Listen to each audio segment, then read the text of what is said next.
nationwide is bringing you another radio revolution. Ask the Consul. I'm leaving on a jet plane. Don't know when I'll be back again. Oh, babe, I hate to go.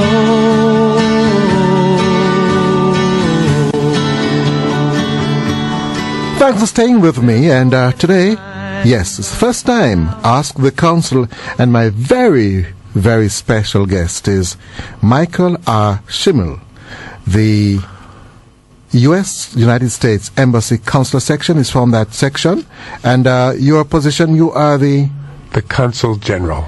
Right, and this is history. It's good to have you. Thank you. On this program. It's so exciting to be part of history. Thank you so much for including me. Right. And yeah, so nice. Listen, I'm going to hand this show over to him, you know. Meglad Medea. My listeners, are you hearing that? Mark, you know, we'll have to help him to get rid of that accent.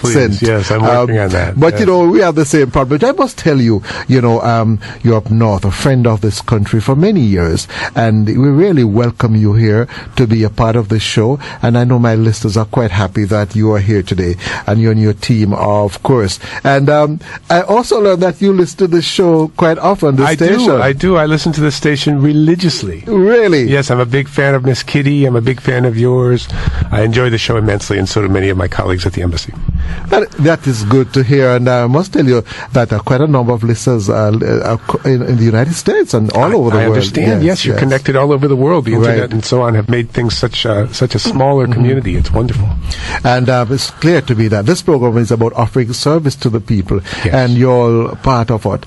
Giving service also. Absolutely. Of course, the consular section, which is the section under my management, is responsible for several things, one of which, the thing most associated with the embassy in the minds of Jamaicans is, of course, the visa process. Right. But I wanted you to know, Vernon, that our principal concern in the consular section is and always will be the welfare of American citizens in Jamaica. That's actually the purpose of every embassy, to make certain conditions for American citizens are fair and equitable, and it's a level playing field and everything else. A lot of people don't realize that. They don't realize that, yes. That it's not just about giving. It's not just about visas. Of course, our first and primary responsibility, from the ambassador all the way down to the lowest officer and employee, is the situation of American citizens. I mention that in particular because I'm sure that you too were distressed by the headline in the Gleaner today about the tragic incident in Negril where Mr. Thomas Torres, a visiting American tourist, lost his life in a jet ski crash, apparently. So we certainly hope the police get to the bottom of it, and there's an investigation, and we send our deepest condolences to the family, and we hope that the situation can be addressed appropriately.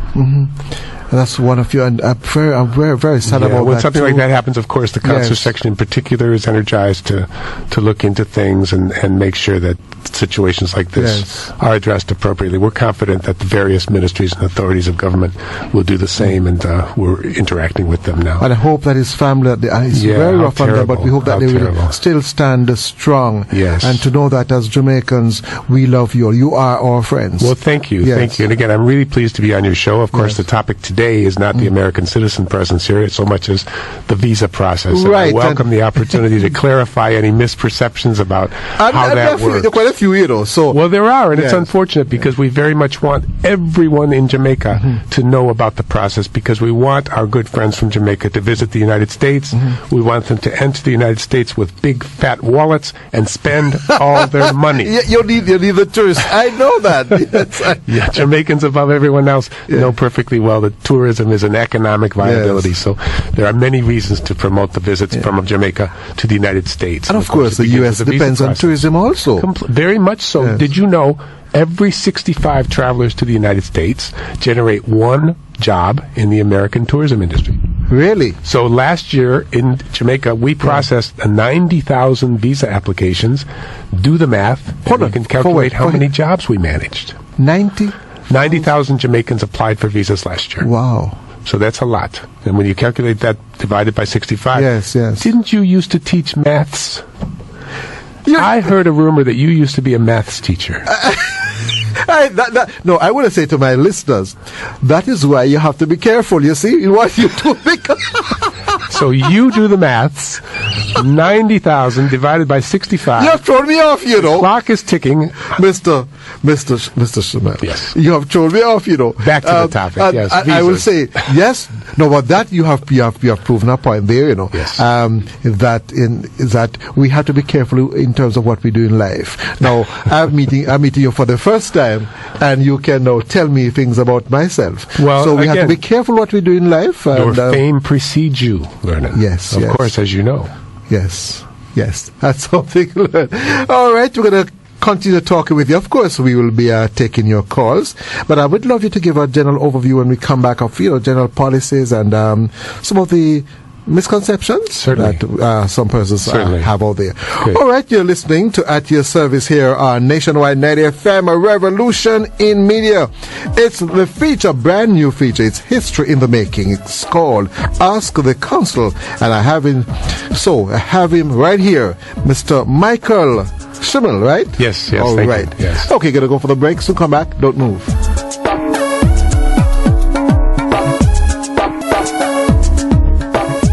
Welcome back. You're listening to At Your Service here on Nationwide 90 FM, a revolution in media. The new feature, Ask the Consul. Well, we have here with a special guest, or very special guest here today, is Mr. Michael R. Schimmel. Yes. Right. I think we have a caller. Let me just go to this call. Good morning. How are you doing? Hi, morning, Mr. Darby again. Good to have you. And morning, Mr. Michael. Never sure of the surname. Oh, that's okay. Michael's just fine, thanks. Okay. Schimmel's the surname. All right. Question. I own a house which value over 20 million, and I have like vehicles, and I have good asset. I have little money in the bank then. I can't say much on the radar.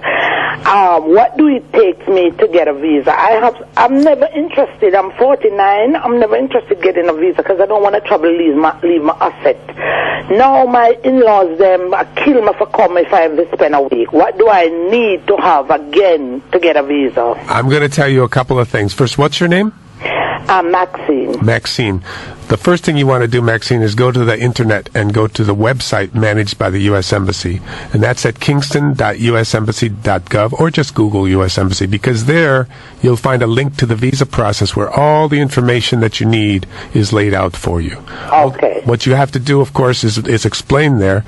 But when you get to the interview window, I expect that's what you want to know. What do you have to bring to make sure that you can qualify for the visa? And really what you have to bring is your true situation, your honest intentions, and confidence. And you talk to the officer about what you're going to do and why you're going to come back after you're finished doing it.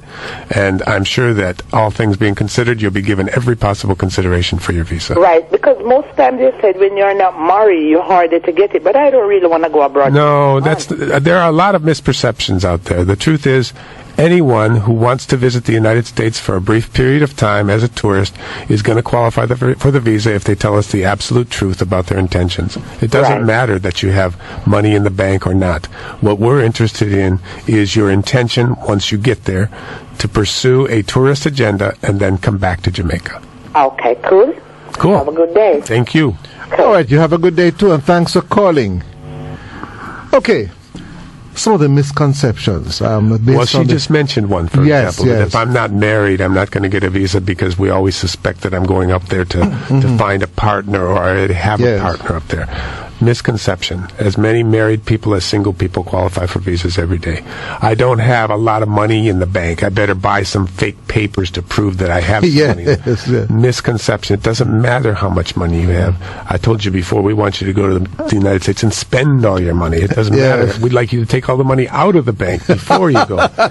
So those are complete misperceptions. Yes. I have brothers and sisters in the States. I better not mention that because the officer will presume I'm going to stay with them. Having brothers and sisters in the States is an excellent reason for you to be visiting the United States. It makes perfect sense that you'd want to see your brothers and sisters. So all of these things are falsehoods. I'm a student. I don't have a solid income. students are the best travelers. They're the most interesting travelers. What better way to broaden yourself than by traveling? And we very much want students to understand more about the United States, and they get that knowledge very often by traveling. So really, look at the website, listen to the programs. We're going to be on the show, I think, from time to time, maybe on a regular basis, I'd hope, because we very much want to completely destroy any illusions or misconceptions that exist about the visa process. Yes, I think we have another caller. Is that Miriam? Good morning, Miriam. How are you doing? Good to have you. I'm very well. Thank you, Mr. Darby. And good morning to Mr. Michael. Good morning, Miriam. Yes, sir. I have a question for you. First of all, I'm a holder of a visitor's visa since 1978. Good heavens. I've been visiting the States. That's wonderful. Okay. I have a grandchild who I'm desirous of giving him a trip along with me. But I understand as a grandmother, I wouldn't be able to apply for a visa for him. It is he's living with me right here. His mother is living here too. And his father is in England. And I am the one who would be taking him on a trip to the U.S. Sure, makes perfect sense. Why is it not possible for me to apply for a visa for him? Well, I think a better way to put this would be, we want to talk to the child's mother as well as to the grandmother, but principally the mother, so that we understand that grandmother in fact is the person with whom this child will travel, and mommy knows that perfectly well and endorses the idea, because we have to be very clear when we're dealing with young children exactly where the responsibility lies for that child's movement. So knowing that the child's father is in England, for example, that's very helpful. That suggests that the family is an international family. Grandma already has a visa, that's very helpful. Whether mom has a visa or not could be helpful. But yes, we'll have to talk to the child's mother more than to grandmother, so that we understand exactly what the child is doing. So what would I have to do? What would I have to say to the mother then? You'd say to the mother, you're going to go to the embassy to talk about the child's eligibility, and you're going to describe grandma and say that this is a trip that everyone endorses, and you're sure that the child is going to have a wonderful time. How old is the child? He's 16, just two Thursdays ago. Oh, wonderful. Okay, that'd be a great age for him to travel. Yes. Okay. So first step I would have to do then? Apply for? Well, you go to the website to find out how to make the application, because it's a little too complex to explain over the radio. Not complex, but just too detailed. The website will tell you all of the steps to take. And then on the day of the interview, the 16-year-old would go with his mother. Yes. And at the window, they would explain that grandma, and they'd carry your passport so that they could show that grandma has a visa, is going to the United States with the youngster for the very purposes that you described, to go to Disney World, or to go to a sports event, or to just see friends, whatever the purpose of travel is. Okay. Okay? But all three of us would need to go to the embassy at the same time. Mom would need to go for sure. If grandma wants to go, she can go, but most likely we don't really need to talk to grandma. Okay. As much as we'd enjoy that, it would be an inconvenience for the family. Mom could represent grandma and simply say, this is the story. I live with my mother, and she's taking my son to the United States for X purpose. Yes. Okay? Thank you very much. You bet. Okay, thank you. Bye-bye. Okay, you have a wonderful day. Thanks for calling. We have another caller. Oh, Greg. Good morning, Greg. How are you doing? Where are you calling from? Which area? Good morning, Greg. Yeah, hello, morning. Hey, which area are you calling from? In Jamaica? Yeah, what are you doing? Not bad. All right, I have a concern. My wife is in the state. However, she filed for our two sons, and they're waiting on their dates now. However, she actually filed for them before we got married. So we got married now, but she wants to put in my paper, but she all her papers is in her name before we got married. So she's wondering if she has to change all of those papers before she can apply, or would it affect the two processes that is in trend just now? Okay, Greg, now we're talking about immigrant visas, and of course, most of the topics today will be on non-immigrant, but I'll suggest to you that you contact the embassy for greater detail on that. We have an email address that's on our website. But meanwhile, your wife, she could file papers for you, of course, as you know, and she's already filed them for the kids, and they're probably moving forward. Whether she has to change anything now, you mean it's because she has a different married name now, or the change of status doesn't affect the status of the kids? They remain her stepchildren or her children. Okay, so it won't delay their process. No. They're just waiting on their date now. No, the kids will be fine. Now, your situation, of course, you could benefit if she were to file the petition for you, but that's for the family to determine. Okay. Okay? So go to the website. If you need any further information, please send us an email to the correspondence address that's indicated there. Okay. Very good. Thanks, Greg. Okay, thank you very much for calling. Michael, we're going to go to another caller now. Good morning, Norma. How are you doing? Good to have you. Fine, thanks, Vernon, and good morning to the consul. Good morning, Norma. Okay, I've had a visitor's visa around 41 years. This is great. All your listeners have visas already. My favorite audience. Yes. I am now retired. My visa will expire in around 8.5 or so years' time, so I'll be in my 70s then. Wonderful. No, I should, sorry, she just told a lie, She said 70s? No. She doesn't sound like she would possibly be. I would have guessed 21. Yes. Do I have to come in? No. You have to, 8.5 years from now, yes, you will have to get your passport to us with an application. Just that. I don't need an actual visit. Well, I shouldn't speak too soon. If you have to come in at all, it'll be simply to take your fingerprints. Oh. But I don't think we'll have to do that because we took them last time, right? Yes, you did. And I bet they were beautiful. And you did them. Well, I just came back from holidays there too. Good. And I think you did them on entry. You normally do. That's right. But I think we took them when we gave you the visa too, because we started doing that around 2007. So the next time you come in, guess what? Your fingerprints will not have changed. No, they wouldn't. So we should be able to process you without a visit. We'll just collect your passport through the courier service to collect the application and the fee and renew the visa so that you can travel well into your 80s. Okay. All right? Okay. Thank you very much. Nice talking to you. Thank you very much for calling. All right. Going to go to another caller. We're going to work you very hard today. I'm glad. You're not here just for your good looks. So far, this is great. Okay, we have no Valley on the line. Let's go to Valley. Good morning, Valley. How are you doing? Good morning, Mr. Darby, and how are you? Not bad. I have good company here, man. Yes, and good morning to Mr. Michael. Good morning, Valley. Yes. What really happened? My daughter, her visa is expired because when she got her visa, she was a child. Right. She got it under your watch. Yeah. And she have been to the United States a few times, because she's a university student. And she had dual on the student work program. Right. Good. Twice, different. She go to different states and work and come back. That's a great experience. Yeah, and she's out of state college now and she's working. And she wants to go and renew her visa. Of course. So you think she will have any problem? With a record like that? Yeah. I would be surprised if she had any problem. But, of course, I want to qualify all of my remarks. At the interview window, of course. Yes.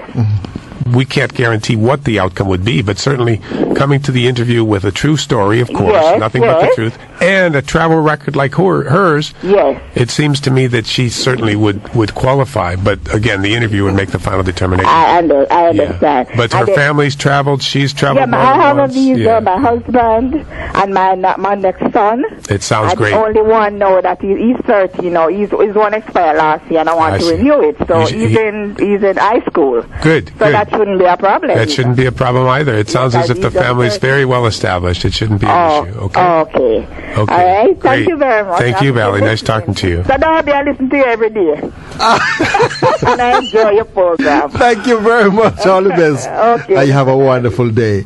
All right. So Shamil, I think we're going to take another call. No, I don't know who we have on the line here now. Good morning. Good morning.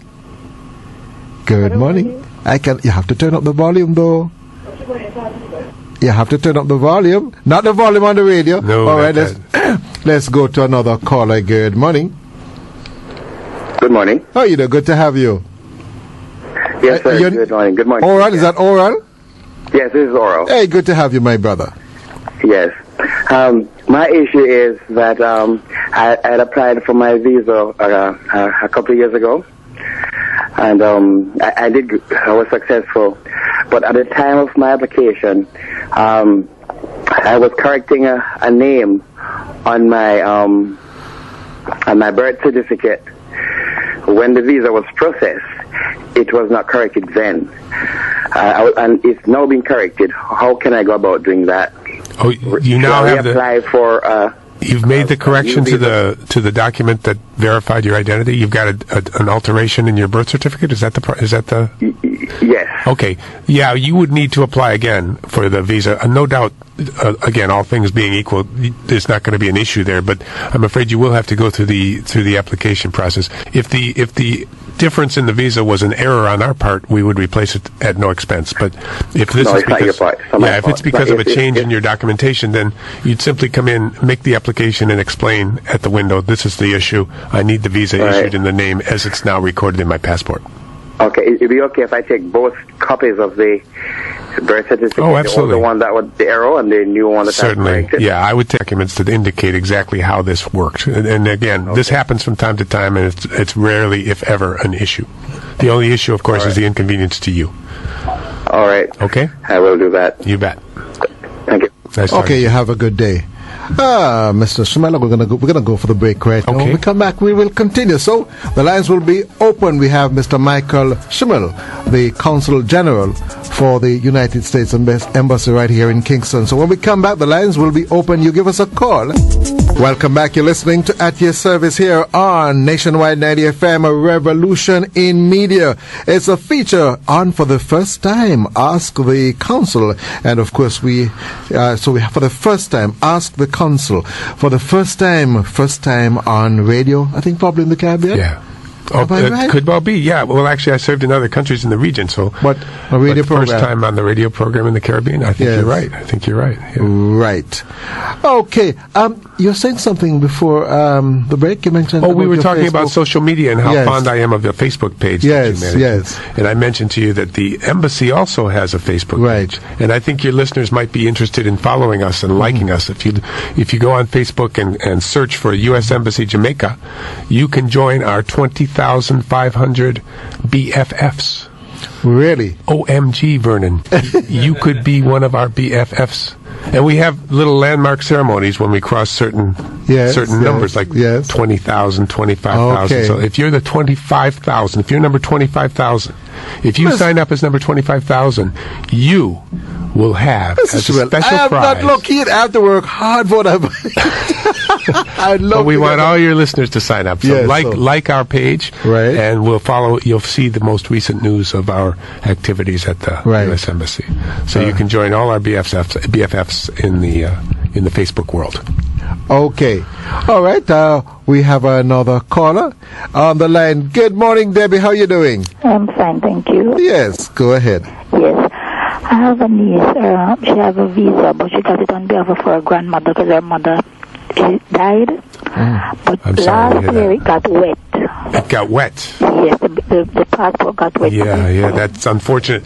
So you want to know how that affects her travel or what she should do about it? Yes. She's going to have to apply again. Unfortunately, the damage to the visa, of course, if it was something that the embassy had caused, we could replace it at no inconvenience or at minimal inconvenience. But the young woman will have to apply again for the visa. Bring in the old one, of course, and we'll cancel it. And most likely she'll qualify for the new one unless there's something really unusual in her interview.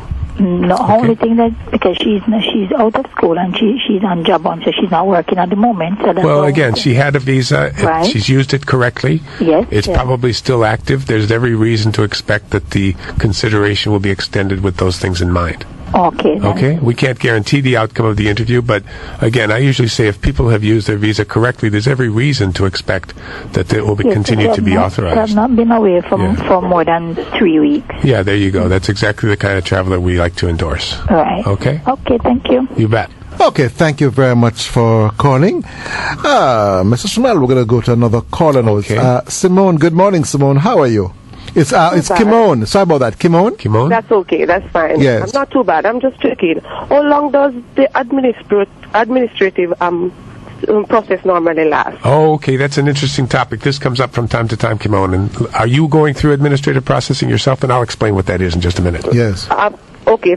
From July of last year, I've submitted my last set of documents along with my passport. And I haven't gotten a response or anything. Each time I sent in an email, the response I received is that it is undergoing administrative process. Send another email and describe your conversation with me. Say that you called us on the radio today. We'll look into the case. That should not be happening. If you began this administrative process, and I'll explain what that is, in July, it should certainly have concluded by now. So there's something that we must look at. Okay, so send an email. Mention I'm the person who called on the phone during the radio program with Vernon. And that's Mark. The website, the email address is Kingston NIV, all one word. Yes, man, I know. I have all of that in my... You've sent that before, but this time you're going to distinguish yourself as the person who telephoned Vernon while he was making history. And we'll look into the matter, okay? Now let me explain for the other listeners. Administrative processing occasionally is undertaken with an applicant, and the reasons behind it are many, and we don't understand them ourselves. The system just jumps up and says this candidate must go through administrative processing. Okay. It's not frequent, but it happens from time to time. I liken it to, have you traveled internationally where you come to the customs lines and there's a red light, green light system? Yes. And most of us have the red light and suddenly most of us have the green light and suddenly the red light comes on and that obliges the officers to look in your bags. The administrative processing strikes me the same way. From time to time, someone has to go through it. But in the end, of course, there will be an outcome, and it should not take 6 months. It should take a few weeks, maybe even a few days, but not 6 months. I got a lawyer who have written to them, and it's the same response. With all respect, with all respect to my learned friends in the legal industry, a lawyer would not have a role to play in administrative processing. Okay. Again, with all respect to the law, to the legal practice, many lawyers do wonderful services, and I have no reason to suspect that your attorney has done anything that is unethical or incorrect. But just for your benefit, a lawyer cannot help with the administrative processing situation. Oh, okay. All right, I'm going to send the email. Okay, please do, and remember, distinguish yourself as the person who telephoned during the I will definitely do that, program. and thanks so much, and enjoy the rest of the day. You bet. All right, you have a wonderful day. Let's go now to... It's Cheers. I got it right, Cheers? Good, yes. Okay, morning, good to gentlemen. have you. Good morning. Good morning. Consul? Yes, sir. Okay, a Jamaican who is a naturalized American citizen returns to Jamaica to live. Yes, many do. Right. What would be his status while being a resident in his homeland vis-a-vis U.S. representation? You are an American citizen exclusively, as far as we're concerned. That you, in fact, are Jamaican as well is a fact and a reality that benefits you, but does not concern us in the least. We treat every American the same, naturalized or otherwise. So if I'm in the jail here, I could expect a visit from you? Definitely. Thank you very much. Okay, have a good day, sir. Thank you very much for calling. All right, let's go to another caller. Good morning, Dwayne. Good to have you. Hi, good morning. Morning, Dwayne. I just want to find out some questions. Since the Obama health... Well, I hear you very well. Lift that voice and move your mouth a little farther away from your... Obama healthcare has changed. Can you now apply if you were denied when you were being filed for? Since the Obamacare Act, the Affordable Care Act was passed? Right. I don't know that that has influenced the immigration process in any way. But if you have a question relevant to that and you want to ask it through our email, it's Kingston IV, because you're talking about an immigrant visa case, correct? KingstonIV@state.gov. No, it's just that I applied and I was denied a regular visitor's visa. Oh, a visitor's visa. Right. And now that the Affordable Care Act is implemented, right, you're wondering if there are any different circumstances that would apply? Right. No. The Affordable Care Act doesn't change anything in the tourist visa process.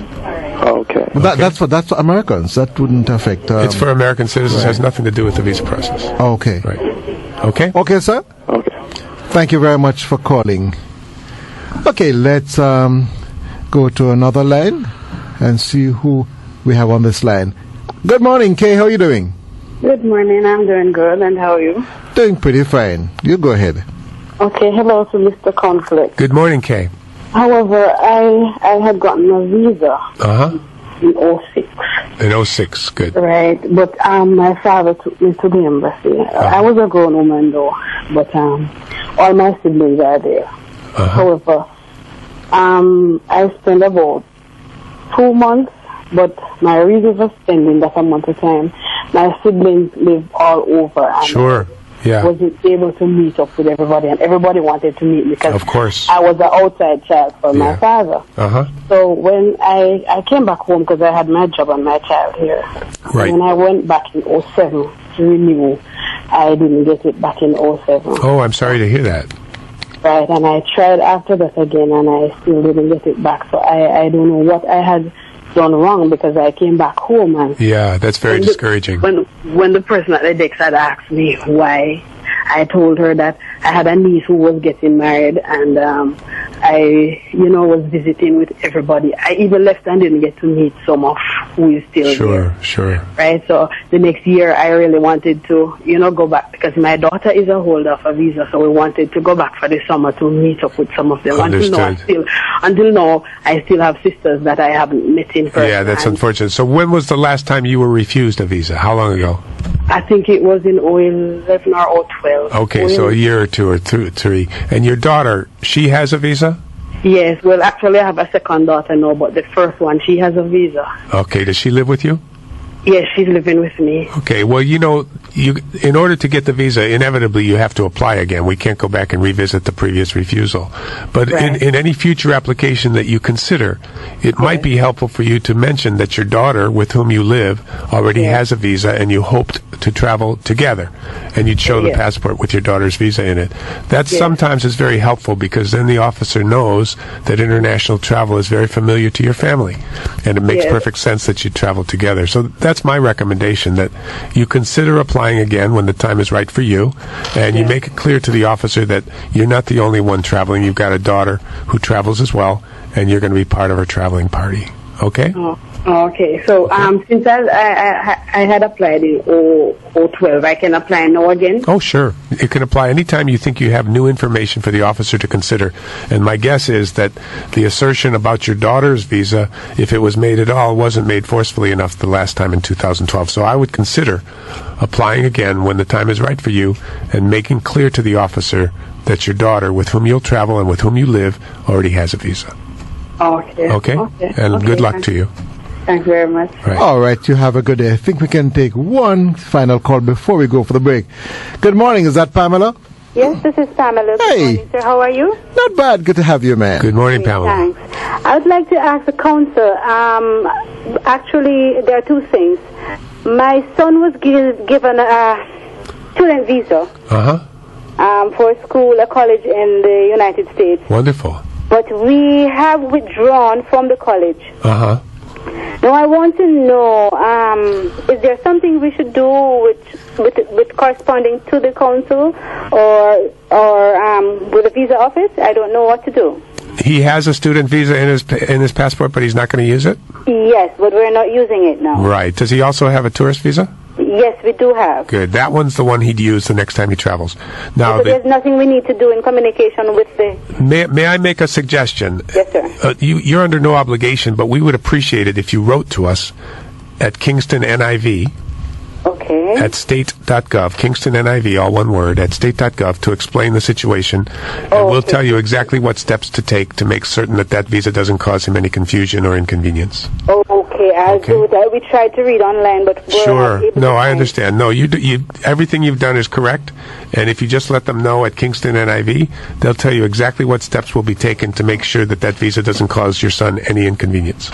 Okay. Okay? Okay, thank you so much. Great. Another thing is, my mother has filed, I don't know if you're answering questions about I can probably answer if it's your mother who's filing. Has filed for me. Now, she did so in 2009. Is your mother a U.S. citizen? Yes, she is. And you are married or unmarried? Yeah, married. Married. Okay, and you're wondering how much longer you have to wait? That's correct, yes, sir. Okay, there's a way to find out right up to the minute if you go online and Google Visa Bulletin.